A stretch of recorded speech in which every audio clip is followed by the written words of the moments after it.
can actually give love to others, maybe the first question is, how can I experience love first? Ngayon, hihintayin mo pa ba yung ibang tao na ibigay yan sa'yo? Meron ka namang kapasidad ibigay yan. Why don't you give yourself love? Which means, how can you give yourself all the expressions of how you want to be treated? Yung mga klase ng pagmamahal na gusto mong ma-receive, ba't hindi mo ibigay sa sarili mo yun? Yun ang self-love.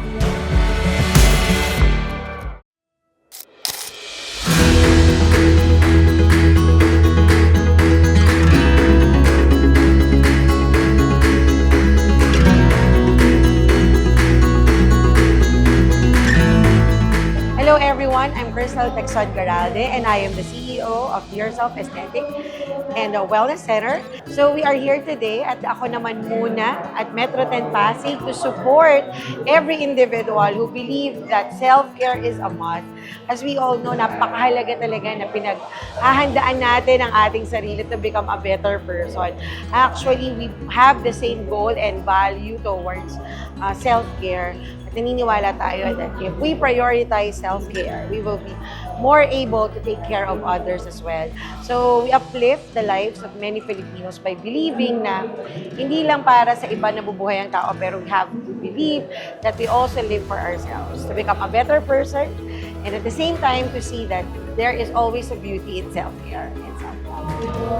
For me, self-love is a very important aspect because I do believe in a saying that love people tend to love other people, like they tend to spread love to others. Mahalagang self-love kasi we can only give to the extent that we have received.